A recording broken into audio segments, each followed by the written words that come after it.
Hello everyone, आप सबका वांगशन bubble में फिर से एक बार बहुत बहुत बहुत स्वागत है। चलिए मैरिड स्ट्रेंजर्स के पार्ट 74 को शुरू करते हैं। अब तक हमने देखा था जहान और इवो प्लेन में कुछ कोजी मोमेंट स्पेंड करते हैं, जिसके बाद इवो जहान को पिलो से हिट करके उसके साथ मस्ती करने लगता है और हंसते हंसते थक कर सो जाता है। अब देखते हैं आगे। जहान ने जब इवो को सोते हुए देखा तो उसे तुरंत अपनी बाहों में ले लिया। उसका आज का पूरा दिन बड़ा ही थका देने वाला था। उसकी सुबह की शुरुआत एक वीडियो कॉन्फ्रेंस से हुई और तब से लेकर अब तक उसका काम जारी ही है। तो अब वो भी थोड़ी सी आंखें मूंद कर अपनी प्यार के बाहों में सोना डिज़र्व करता है ना। पर ये बात भी उतनी ही सच है कि डिज़र्विंग थिंग्स पाने के लिए इंसान को बहुत स्ट्रगल करना पड़ता है। वैसे ही अभी भी उसका फ़ोन बजने लगा। जहान अब इतना ज़्यादा थक चुका था कि उसने उस फ़ोन को इग्नोर कर दिया, क्योंकि वो अभी किसी से बात नहीं करना चाहता था। फ़ोन ने भी बजना बंद कर दिया तो जहान के चेहरे पर मुस्कुराहट वापस आ गई। उसने तुरंत अपने किटन को बाहों में लिया और वो अपने सपनों की दुनिया में खोने ही वाला था। पर उसका फ़ोन दोबारा बजने लगा। जहान तो इस बार भी इग्नोर कर देता, पर जो उसके बाहों में सो रहा था उसे इस बात से दिक्कत होने लगी और जहान को ये देखकर बड़ी परेशानी हुई। उसका लव अपनी आंखें खोलने ही वाला था। तभी जहान ने रेड बटन हिट करके अपने फ़ोन को चुप करा दिया, वरना उसका फ़ोन उसके लव को जगाए बिना मानता ही नहीं। बेचारे जहान को अपना कंफर्ट छोड़कर अपना फ़ोन हाथ में लेना पड़ा। वो तो फ़ोन को स्विच ऑफ करने वाला था, पर उस पर जो नाम पॉप हुआ उसे देखकर जहान की भौहें सिकुड़ी। जहान के सभी करीबी लोगों को पता था कि अगर सीईओ सीएन शाहजहान फ़ोन नहीं उठा रहे, इसका मतलब वो बिज़ी है या आराम कर रहे हैं। उन्हें दोबारा डिस्टर्ब नहीं करना है। तो उनके इग्नोर करने के बाद उन्हें कभी कॉल नहीं आता, सिवाय इसके कि एक तो सिचुएशन बहुत बुरी हो और सीईओ सीएन शाहजहान के अलावा उसे और कोई नहीं संभाल सकता हो। हाँ, वैसे एक और वजह थी। क्वान, चेंग और निंग को दोबारा कॉल करने की छूट थी और आज भी सेकंड ऑप्शन ही था। तो कॉलर आईडी देखने के बाद जहान ने चुपचाप फ़ोन उठाया। पहले ईबो के माथे पर किस करके उसे शांत किया, उसे सोने के लिए कहा और जहान की आवाज़ से ईबो तुरंत फिर से सो भी गया। जब जहान को यकीन हुआ कि वो सो चुका है, तब वो अपना फ़ोन हाथ में लेकर दोबारा कॉल लगाने ही वाला था। तभी वापस से रिंग बजी तो जहान ने तुरंत जवाब दिया, हेलो। जहान की आवाज़ सुनते ही दूसरी तरफ से क्वान ने पूछा, हे बड़ी, तुम ठीक तो हो ना? क्वान की आवाज़ से जहान के चेहरे पर तुरंत मुस्कुराहट आ गई। उसने कहा, हाँ, मैं ठीक हूँ। इससे पहले कि क्वान आगे बोले, पीछे से आवाज़ आई, क्या वो जहान है? जहान और क्वान दोनों भी चौंक गए और जहान ने पूछा, क्या चेंग भी वहाँ पर है? तो क्वान ने कहा, हाँ। क्वान को जवाब देता देखकर चेंग तुरंत उसके बगल में बैठ गया और फ़ोन पर पूछने लगा, जहान, ईबो ठीक तो है ना? कल ईबो और चेंग के बीच में लड़ाई हुई, जिसके बाद ईबो वहाँ से चला गया और चेंग और ईबो की तब से बात ही नहीं हुई थी, जिससे चेंग थोड़ा सा उदास हो गया था। उसने तो सपने में भी नहीं सोचा था उसकी छोटी सी बात ईबो पर इतना असर करेगी। वो तो बस ये सोच रहा था ईबो के गुस्से में वहाँ से जाने के बाद शाम को ईबो उसे कॉल करेगा, या फिर कम से कम अगले दिन तो कॉल करेगा। पर जब जहान ने क्वान को कॉल करके ये बताया कि वो ईबो के साथ ट्रिप पर जा रहा है, तब चेंग को एहसास हुआ कि ईबो सच में उससे बहुत ज़्यादा गुस्सा है। चेंग ये सब सोच ही रहा था, तभी उसे एहसास हुआ कि जहान कॉल कट करने वाला है। चेंग ने तभी जहान से विनती की कि उसे ईबो से बात करनी है। चेंग की बातों से जहान को भी एहसास हो गया कि वो ईबो के लिए कितना ज़्यादा परेशान है। तो जहान ने चेंग को अश्योर करते हुए कहा कि जैसे ही ईबो जगेगा वो उससे बात करेगा। ये बात सुनकर चेंग के चेहरे पर भी मुस्कुराहट लौट आई। उसने राहत की सांस ली, पर अब वो ये जानना चाहता था कि ईबो ने अचानक से ऐसे ट्रिप पर जाने का प्लान क्यों बनाया, और साथ ही वो इस बात की तसल्ली करना चाहता था कि वो बिल्कुल ठीक है।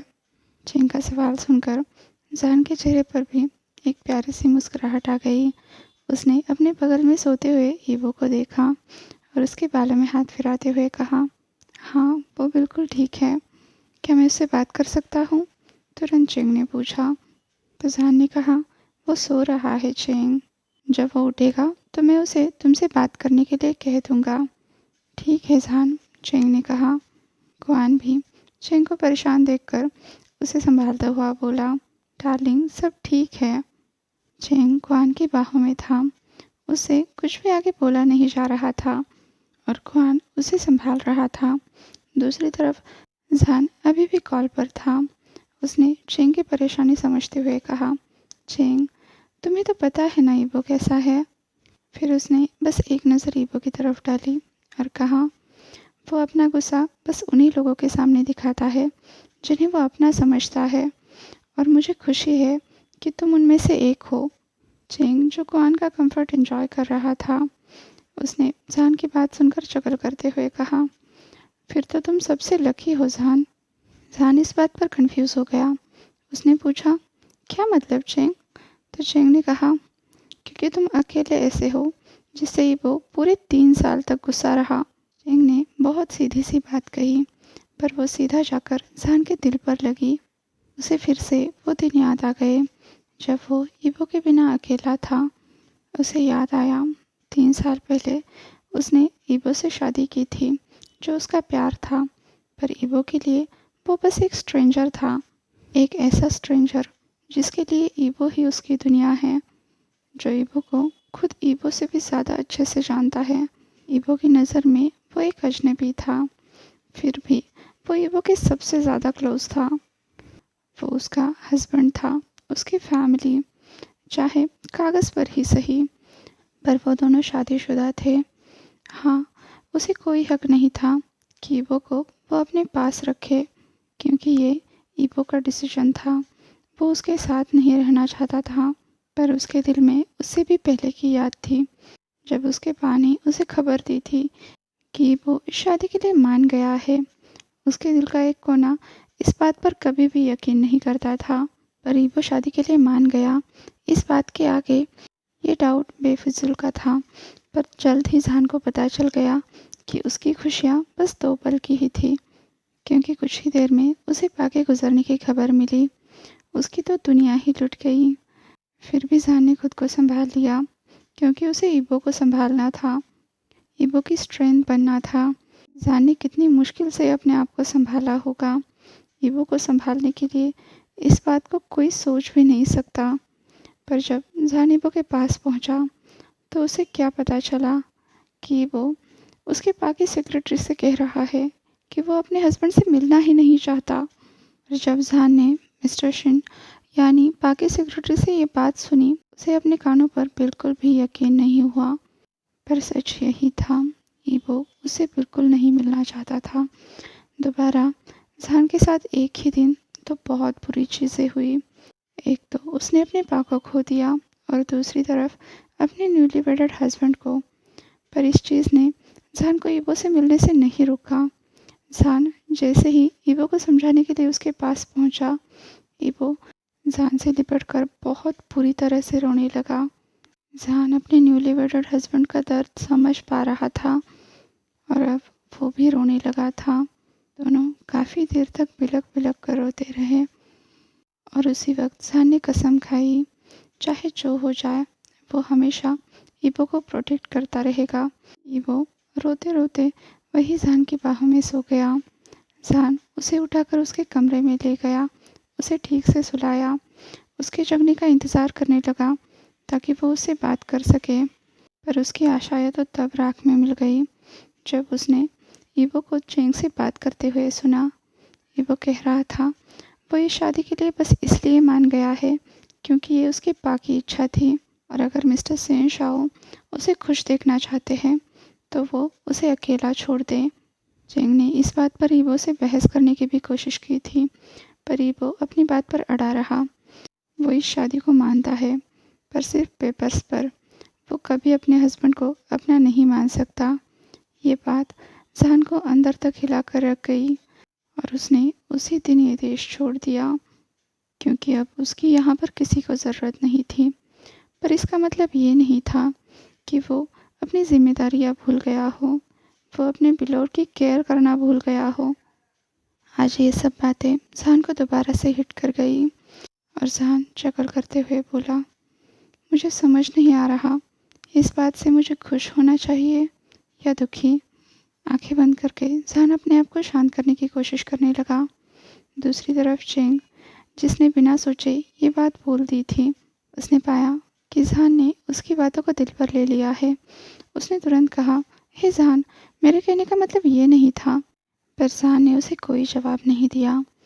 तब गुआन ने चेंग के हाथ को हल्के से स्क्वीज करते हुए कहा, उसे थोड़ा वक्त दो। और सच में दोनों भी चुप हो गए। कुछ पल बीतने के बाद चेंग ने जहान से पूछा, बड़ी तुम ठीक तो हो ना? तो जहान ने जवाब दिया, जहान की नज़र ईवो पर गई, जो उसकी बाहों में बड़े ही आराम से सो रहा था। अब उसने ईवो के चेहरे पर हाथ फिराते हुए कहा, क्या वो 3 साल जब हम दोनों एक दूसरे से अलग थे, तुम्हारा हस्बैंड तुम्हारे लिए एक स्ट्रेंजर था, वो तब भी तुम्हारे लिए मायने रखता था वो? ये सवाल हमेशा से जहान के दिल में कई गहराइयों में छुपा था, पर वो हमेशा ही इसे पूछने से डरता था। पिछले 2 महीनों में शायद वो इस सवाल को भूल गया था, पर आज चेंग के शब्दों ने उसे वो दर्द, वो सवाल फिर से एक बार याद दिला दिया। आज के लिए बस इतना ही। आपसे कल मिलती हूँ। तब तक के लिए अपना ख्याल रखिए। वीडियो पसंद आया हो तो लाइक, शेयर और कमेंट कर दीजिए। और हाँ, अभी तक चैनल को सब्सक्राइब नहीं किया है तो सब्सक्राइब भी कर दीजिए। और वांगशान बबल में खुश रहिए। Thank you.